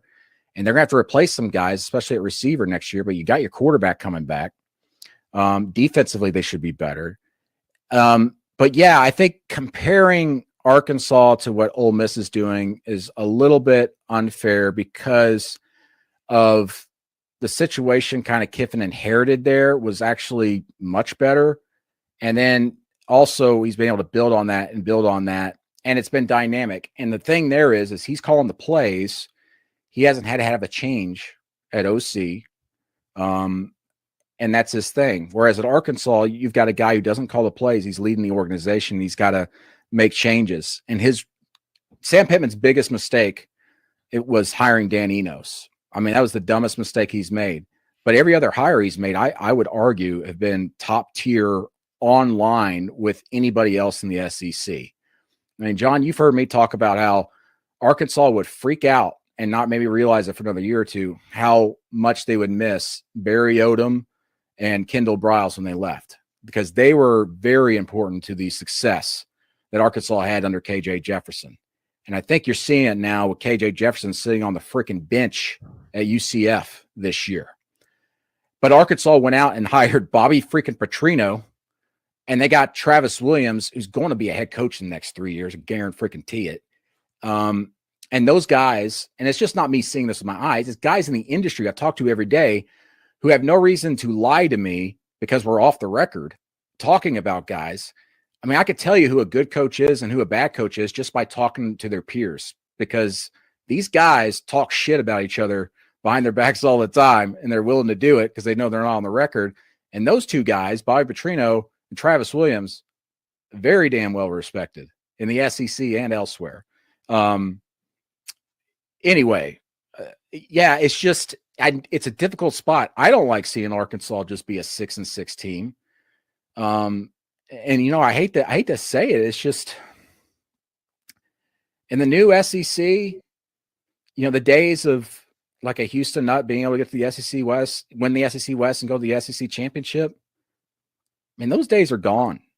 They're long gone. And the closest Arkansas was going to be able to get to that was when Petrino was a head coach at the very start of Saban building his dynasty. He was able to hit a couple of times. And there's no telling where that would have went if Petrino had stayed and nothing went wrong off the field. But I think there would have been diminishing returns. Not as drastic as they were after he was fired and then Bielema came in.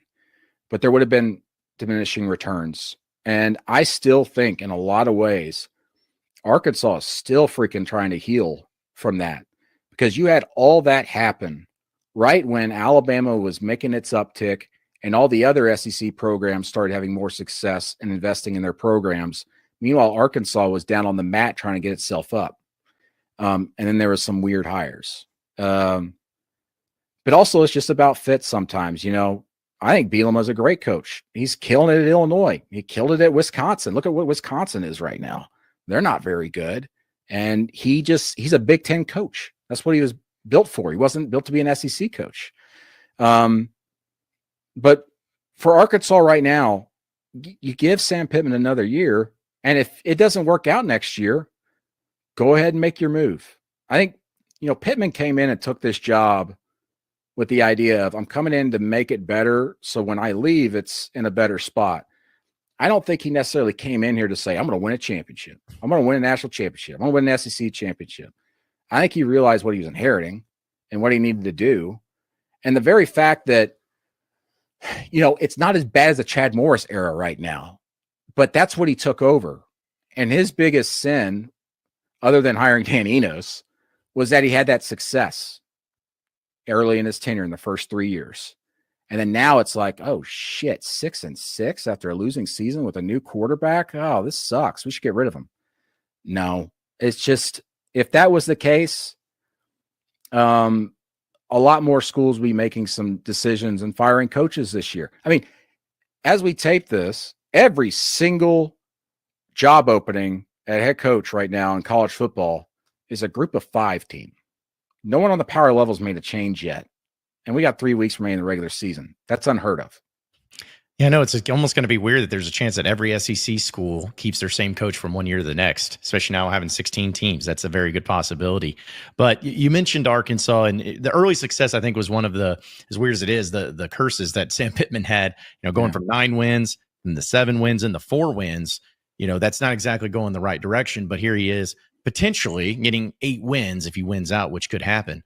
So for my question to you, knowing Sam Pittman and assuming that he's coming back and assuming he's keeping the coordinators, assuming all that. Yeah. I mean, have we seen the best of Sam Pittman? Was that 9-4 year? Was that the best Sam Pittman that you'll ever get? Is there a possibility that he can get to that level or to a level of, not saying get into the college football playoff, but at least maybe in the final 3 weeks being in the conversation as possibly being a dark horse? They can be a 9-win team. Yeah, definitely. Schedule and breaks have a lot to do with that. Like I mentioned Indiana, if Arkansas had their schedule, we're having a different conversation about Arkansas today. I'll be quite honest with you. I think a lot of SEC teams would be like that. But then the problem is you look at next year's schedule. I just glanced at it the other day. Holy crap. It's difficult. Brutal. It's harder than this year. But I think that it's almost like a perfect storm for Arkansas fans who wanted Pittman gone to fuel their fire. Because I think the big thing, as you just mentioned, is that you're not just losing at home, you're losing big. You're getting your ass kicked. But the other part of that is that those are top 10 freaking teams. I mean, they're top 10 teams. The other thing is, I think a lot of people who are sunshine pup will go, well, if everybody doesn't like Sam Pittman, why are people showing up to the games? Well, the people are showing up to the games because they're top 10 opponents, and it's Texas. So, of course, you're going to show up to the game to watch that.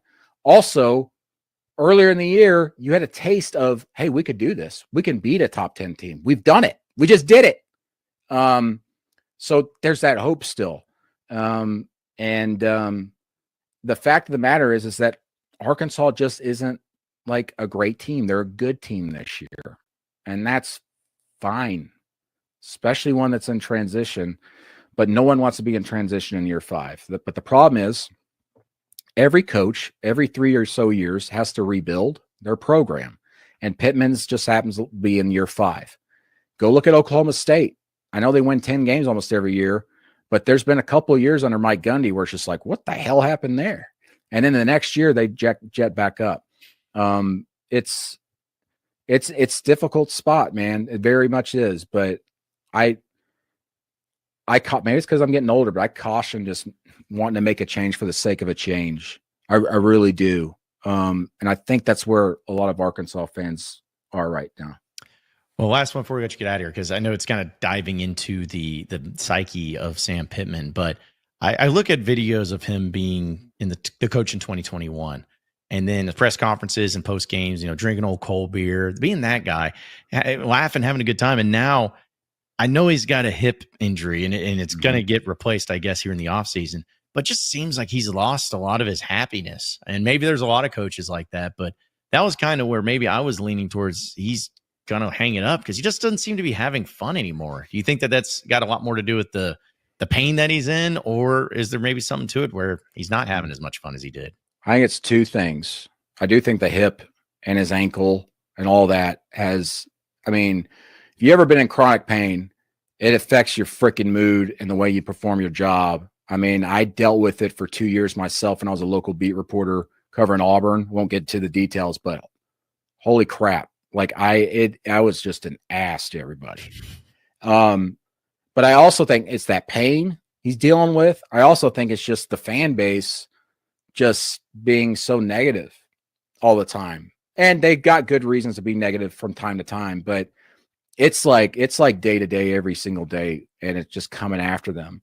And I mean, I remember when Arkansas beat Tennessee this year, I saw some fans like going, "Oh man, now we're going to keep Pittman." It's like, are you kidding me? Like, I went and talked to Hunter Yurachek on the field after the game. And he's like, people need to give him credit. He's a good coach. And I can't tell you how many messages and things and comments I got from people going, "Oh man, what is he talking about?" It's like, you just beat the number 4 team in the nation. Just enjoy it. Even if you don't think you're that good or whatever. But I think it's that. And the reason why I say it's the pain and that is because Pittman's brought it up a few times the last couple of years about rallying the state around. We got to get back to embracing the hog and all this stuff. I think it's gotten to him. And the few times I've talked to him, you know, in person in his office and stuff, he's mentioned that about how I got to figure out a way to get everybody rallied around. But I also think that maybe he has been a bit worn down from the hip thing and just the criticism, and he hasn't been able to quite attack it the way he wants to. And maybe that naturally will just change this spring when he's healed up and everything. But I'll also tell you that, I mean, I know I'm just rambling, but Pittman has never steered me wrong. Like, he has told me when he doesn't think they're going to be good and when they're going to be good and everything. And back in the spring, he told me, we're going to be a pretty good team. We're going to sneak up on someone this year. I really like this team. Our offense is going to be pretty great. And for the most part, that's kind of been the case. I mean, they've had so many 600-yard games. They've had the chances. It's just when you're new with a lot of stuff, you can't quite break through at times. That Oklahoma State game sticks out in my head every day when I talk about Arkansas. And that's the problem. But also, you just can't get blown out at home. But anyway, I'm interested to hear if Sam still wants to sit down with me. I don't know after this week, because but like next spring, what he's telling me, how he feels about his team. But yeah. I know he feels good about the guys he's got around him and those coaches. It's just, it's like a little itch you can't quite scratch.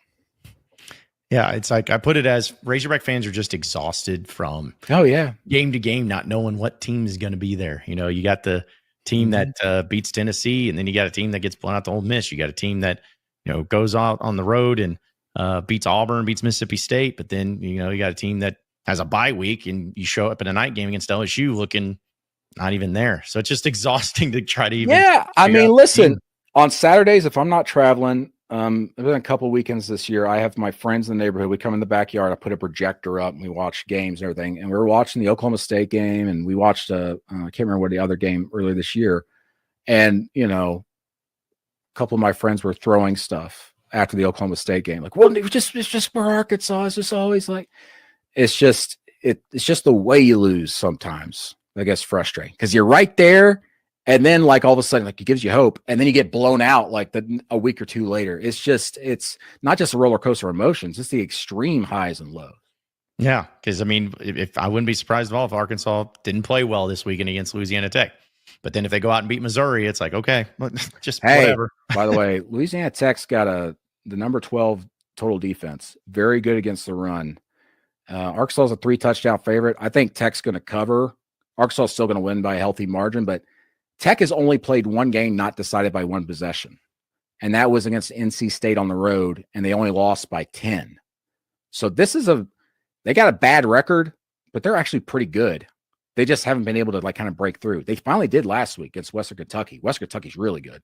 But so everybody just, all right, I'm going to tell it right now. I'm warning everybody. All right. Everybody's going, all right, this is a get right game. We're going to get bowl eligibility. We should blow them out. And then people are going to be pissed off and they only win by 14 or 10 or something like that.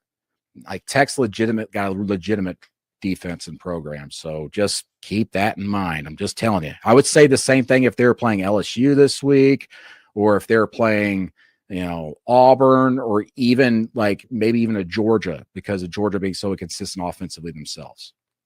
Doesn't matter, Brandon. They're going to be pissed no matter what. So it's just what I've got it up. I know it sounds like I'm just being a sunshine pumper, but no. I'm just trying to be the reality. Like I'm trying to give like the reality of the situation of what this exactly is. Yeah. And it's very hard to swallow. I know that. Yeah. Well, either way, it'll be an interesting next few weeks for Arkansas and seeing how they finish out this season. But it's Brandon Marcelo of 24/7 Sports. You can check him out on Twitter or X at @BMarcello. But Brandon, hey man, it's always good to catch up with you. Good talking with you. And I'm sure we'll be talking more as soon as the season comes to an end and seeing the current state of college football. It's going to be great, but appreciate you joining us. All right. Good to see you, John.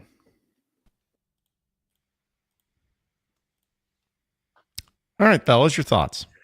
Yeah, well, we're going to peel back the curtain for a second here. The show was supposed to be over, but Andrew and I mean, we hadn't listened to this interview yet. I know you recorded it earlier, John, but we were texting our group chat saying, oh no, like we need to come back on and react to this.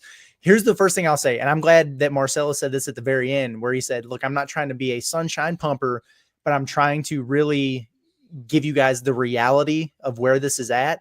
And I think everybody needs to keep that in mind. And I'm going to keep that in mind as I address some of these comments here, because I don't agree with most of the messaging that was put forth in the last half hour.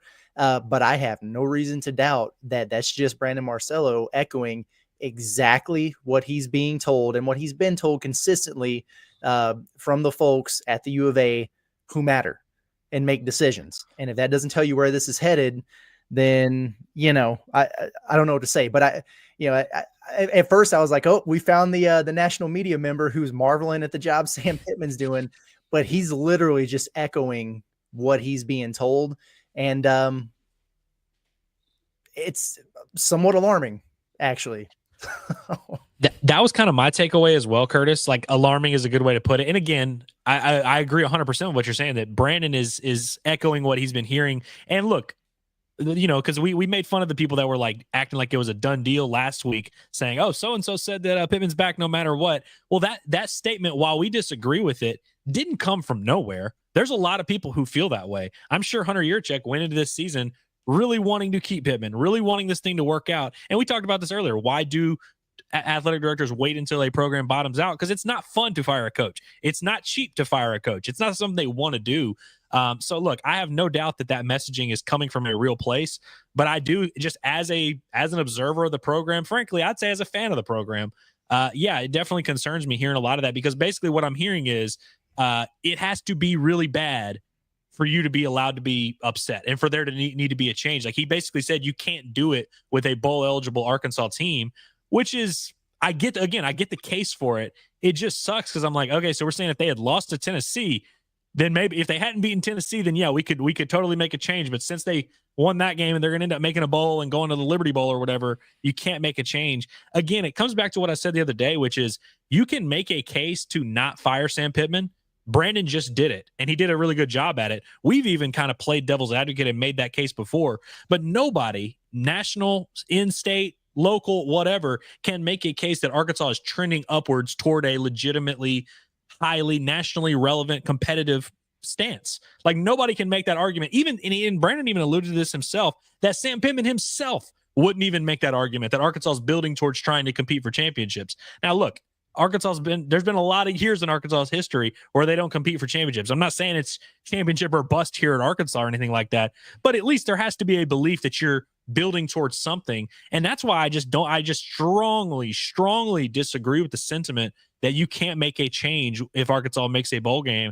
Because again, he talked about Sam Pittman wanting to make it a better place than it was when he took over. He has absolutely done that. There's no doubt about that.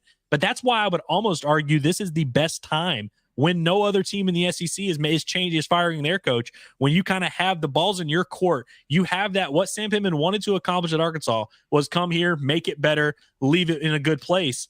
He has a chance to do that. And so I don't know why that isn't being considered in this equation a lot more. A lot of this is contradictory. It really is. And I'm with you. I disagree with the sentiment a lot. Here's the disconnect that we've been talking about over and over and over. Fans are tired of accepting mediocrity or being told to, expect mediocrity. But clearly the decision makers are kind of pushing that message and that agenda. I mean, you touched on some of them, but like a handful of things, I just wrote down a couple notes when I was hearing things. I was like, what? And, Sam Pittman didn't take the job to win a national championship. Well, okay. Like I understand the nuance of that, but then like, what is your ultimate goal as a program now that we're 5 years in? It's not as bad as it was with Chad Morris. Correct. So then if that was his goal, mission accomplished. So then what are we doing at this point? Arkansas could win. They could be a 9-win football team. That's great. I mean, if that's your ceiling, but they're not right now. And so, they did it 3 years ago. Yeah, people were getting gaslit for that. The one that stood out to me the most was the biggest sin that Sam Pittman has committed was having early success.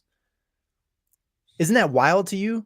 Like, damn, he won 9 games. He won 9 games in that season, and now this is tough because how are we supposed to convince people to just accept 6-6 and be okay with it? That's crazy to me that the biggest sin a head coach could commit is being good early in his tenure. It just, man, that kind of stuff blows me away. Yeah, the whole thing about like, oh, no Power Fives have made a move. And again, like this is not attacking Marcello. It's just attacking the messages that have been delivered through him here. I would argue that this is the perfect time to make that move then, because then you're not competing for the big fish with other people. Like it's just so much of this was nuts, man. We're doing the whole thing about comparing Arkansas as a program. Just be more like Oklahoma State. And then be okay with it. It's like the epitome of mediocrity is what we're supposed to be okay with here. It's just, man, there's a lot about that just has me going.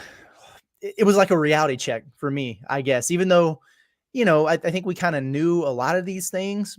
I'm curious to see what you thought, John, as you were listening to that in the moment. But like, I just know how plugged Marcello is. Yeah. And so to hear that all coming from him is almost like hearing it come directly from Hunter Yurachek or like the most powerful people at the U of A. And I'm just like, wow, okay, well, this is where we're at. Bingo. Yeah. I've heard this a long time and many times about Arkansas and about the expectation and about where they're at and as a program, what they need to be and everything. But here's where also my pushback is towards that messaging as well. Cause I agree. It's not about Marceau. It's about the messaging. When the NIL came through, I immediately said to myself, I'm like, now Arkansas can finally do something or have something that can make them and help them be competitive against the big boys. I know there's a lot more to it, but when the previous way of how college football was, you couldn't do it. Like Arkansas could never get a top 10 recruiting class. It was just never going to happen. And when the NIL came through, I was like, okay, this is your best chance now. This is your best chance to be able to go up against big boys and get you some big players, because a lot of these kids, not all of them, but a lot of them are going to just be looking at who's going to give me the biggest bag or who's going to be doing this, who's going to be doing that. And so here we are, was it 3 years into NIL in football, 3 or 4 years? And it's still the same discussion. It's still the same conversation. I'm like, no, that's not the way it should be. I understand some programs have more NIL than others. But like I've said, and like we've said, and like we've talked about, in the NIL is not what has kept Arkansas from winning football games this season. It's not about the talent. Arkansas was good enough to beat Oklahoma State. They didn't. They were good enough to beat Texas A&M. They didn't. And now, even the LSU loss is not looking as good. I'm not saying that you were just as good out there, but they're 6-4. You were good. You were better than getting blown out by 28 points at home. Ole Miss, yeah, they were playing as good as anybody in the country. But you can't sit there and tell me that you were not good enough to keep them from having 6 school records on you because of NIL. Like, I don't buy that. I just don't. And so that was my pushback on it too, of the expectation of where it's at. I don't want to ever have a program. I don't want to ever have a sports program, even if it's not true, even if it is impossible. I never want to have a program that has a mentality of like, well, it could be worse. Or, hey, you could strive for this school over here that's fairly average. You can do that. I don't want to. That's not a mentality you should ever have, no matter the program. I really like this comment here from Braden. He says, in a world where Indiana is willing to pay $8 million a year for 10 years for their coach, we are waiting for our head coach to lose enough to afford the buyout. Correct. 100%. We're basically saying what we always said. Sam Pittman wants to leave Arkansas in a good spot, but we can't fire him until he has ruined it. Hasn't been a really bad spot. We're waiting until he loses enough to where it's going to be harder to move on whereas right now you could argue Arkansas is in a place of kind of stability. He even said, hey, the NIL is actually doing pretty well at Arkansas. So again, I don't know. And I get it. It costs money to fire a head coach. I get all that. But I think waiting until he's lost enough, completely lost the fan base, completely lost everything, it's only going to get harder. Arkansas should have learned this lesson when they cheaped out and didn't hire Lane Kiffin, which is another good point by our boy Heartbroken Hog, who says no reason we can't do what Ole Miss is doing. I need someone, whether it's, whoever, Marcello or anyone else, to just explain to me what the difference is between Arkansas and Ole Miss in terms of program structure and what those two entities can accomplish. What does Ole Miss have that Arkansas doesn't? And I know people will say, well, they have NIL. How did they get it?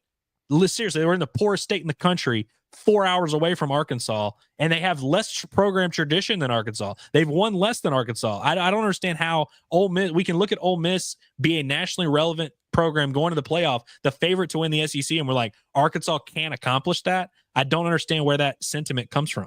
Hey, maybe one year you can get to 9 wins, but don't do it early in your tenure because then people will be pissed if you don't repeat. That's kind of what we're hearing here.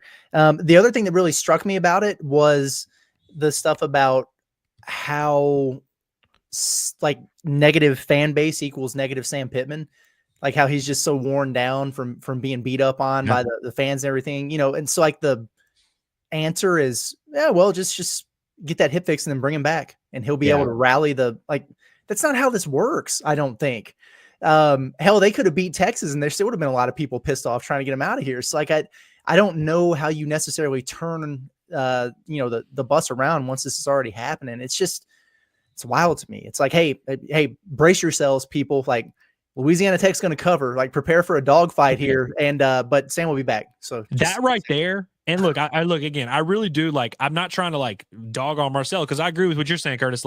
He's getting his messages from other people and he's relaying it, and he does a damn good job. He's one of the best in the country at doing that. But that right there really rubbed me the wrong way. The whole, well, I'm telling you, I know everything's great at Arkansas and you got to keep Sam Pittman. You can't fire your head coach, but don't expect this cakewalk against Louisiana Tech, who's whatever, 3-6 or whatever. Yeah. And look, they do have a scrappy defense, but let's be effing for real, dude. That's if you're a Hog fan, that probably should concern you, hearing a lot of the things that came from Brandon Marcelo, because again, he's not making them up. He's getting that from very legitimate, real messages that are being relayed to him. So that should definitely strike the fear of God in you if you're a Hog fan. Well, and I'll also throw in too, we've talked a lot about the fans and the basketball side of things and gone after the fans and everything. But if they keep Sam Pittman and there's really nothing in the offseason that does anything crazy, it's not like they get a bunch of 5-star transfers, anything like that. It's just kind of status quo. And if you're the U of A or you whoever, and you get mad at fans for not being excited about football next season or buying up season tickets and all that, I'm going to be like, I got nothing for y'all. I'm siding with the fans. Don't get mad at them when they're pissed. They're upset with the way things are. They want change. Well, when you defy that and say, no, we're not changing, we're keeping it, and then next year you're sitting around like, oh, man, why isn't anybody pumped about this team? Where's the excitement? Why isn't anybody showing up to the games? Where is this?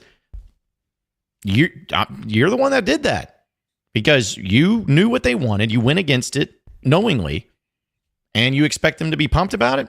Ain't going to happen. And that's my fear. And that's honestly the biggest thing about the Sam Pittman deal. I bring this word up a lot, but it's about energy. There's not going to be any energy in this program at all keeping Sam Pittman. Even if you beat Missouri and all that, maybe a little bit more, but there's just not going to be energy. And energy makes everything better. It makes the money coming in better. It makes the excitement better. It makes the intrigue better. It makes the concession stand food better. It just makes everything better. And if you don't have any energy, what are you doing? Why are you even doing what you're doing if you don't have energy in the program? Well, look, I think this weekend is going to be interesting. And look, I don't think that the season is going to be determined by how many fans show up to the Louisiana Tech game. But again, we've said it a bunch. The attendance for football has been so high. They've had like 4 of the top 10 attendances in program history. I wonder if this weekend, if it's, more like 60,000 people, maybe 58,000 people, like it's really a lowly attended game. If that's maybe the first time we're able to really have some of these conversations, because I think if you're Hunter Yurachek, you can hear people complaining about how, football program's ruined, but you're still making a ton of money seeing the fan base show up to all these games. You can hear about how, basketball attendance sucks, but we sold out all the season tickets. It isn't really his problem. Maybe if Saturday there really is like that, like you said, lack of energy, maybe he'll be like, okay, is this really sustainable? Or have we just been kind of like, I think at this moment, I think they feel like they have the fan base kind of tricked a little bit where, people are still showing up to games. The Bobby Petrino thing worked in the offseason from a PR standpoint, because I think that's a big reason why people kind of got excited for this football season and were able to, show up at these games. I don't know if that's going to last forever. And so maybe if this weekend looks as rough as it potentially could, maybe that could start to get the ball rolling on some of this. Rumor has it they're getting ready to kill it in the transfer portal. So you bet. Then you better. Yeah. This is all, man, this is crazy to me. And I just don't like hey, just give him one more year here, with that staff. And if it goes wrong, to make a move then. This was the one more year. Literally. I don't know. And it played out flawlessly to the point where your program is still in a stable point, but nobody else fired their coach. Like, you have your pick of the litter. I really am just not sold that this is not the perfect time to make a big picture move. I'll throw this in there too, which I know we've gone over. We appreciate everyone sticking around with us and hanging with us today.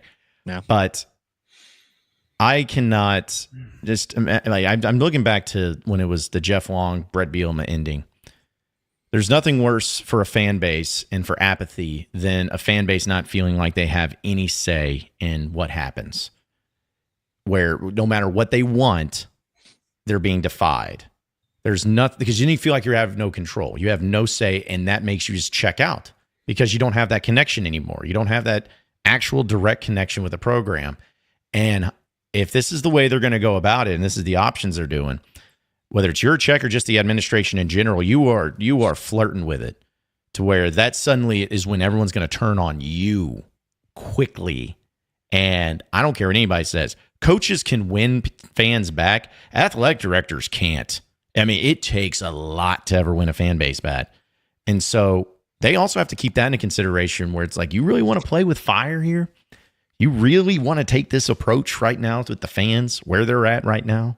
You really want to risk that? Because I don't care what anybody says. They will make it known. Razorback fans have done it before. They will make it known that they are not happy. Because right now they're just saying it. They will do it next year. And you're going to lose all that money that you're needing for the revenue sharing and all that crap. You're going to lose a lot of it because fans aren't going to renew. Fans aren't going to show up. Fans aren't going to do it.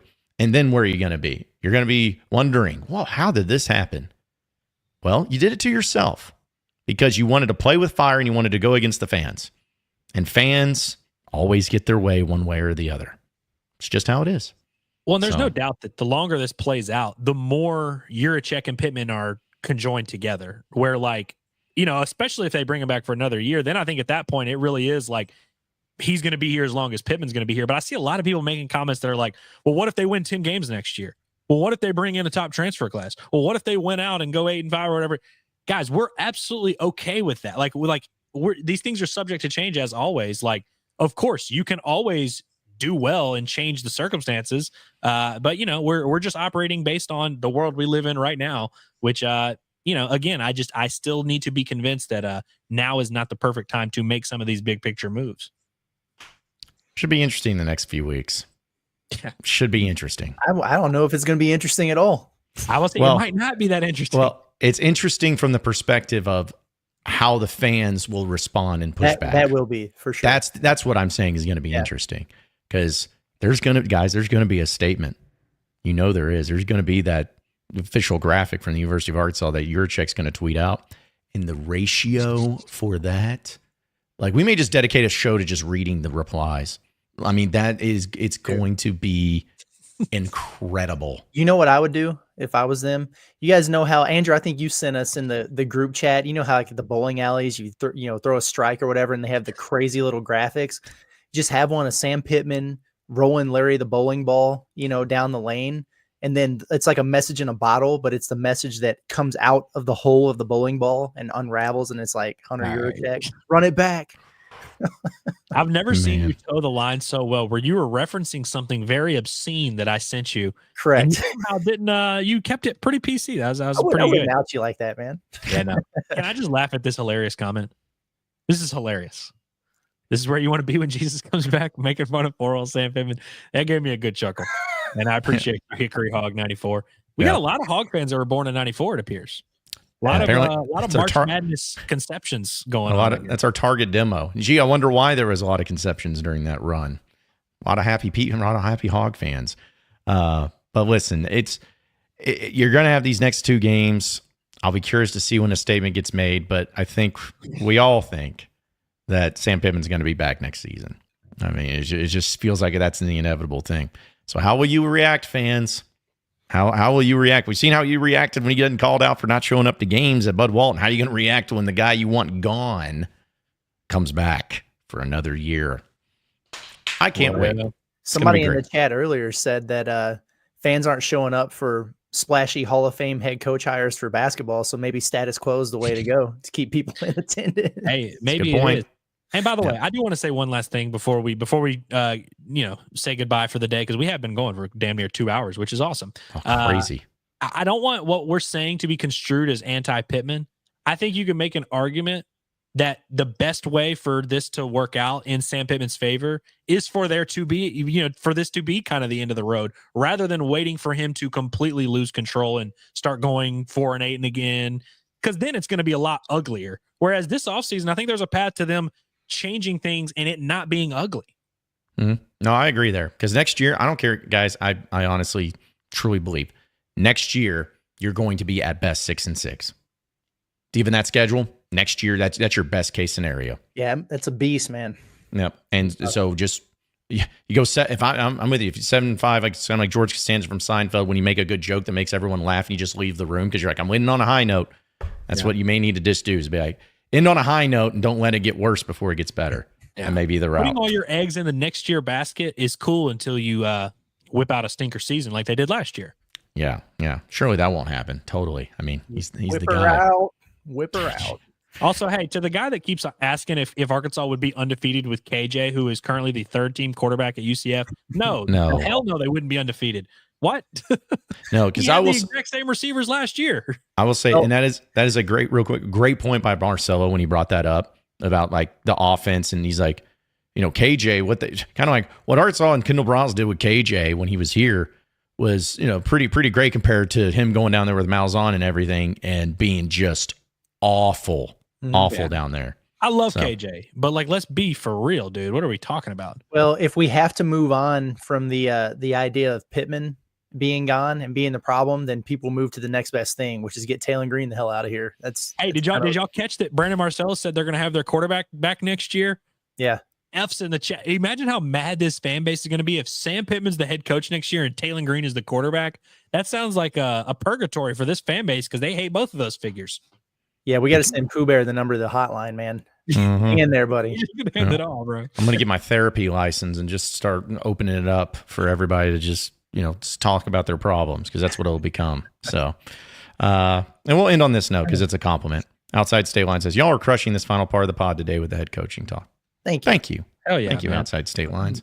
Yeah, it's been a fun one. It's been unorthodox, but fun. And we always appreciate each and every one of you hanging with us, watching, subscribing, chatting, calling, all of that stuff. We have a lot of fun doing it. So be sure to subscribe to us on Inside Arkansas. Be sure to follow us on our social media at Inside Arkansas. And be sure to check out our website at InsideArkansas.com for all the latest and greatest information when it comes to Razorback sports. So for Andrew Ellis and Curtis Wilkerson, I am John Neighbors.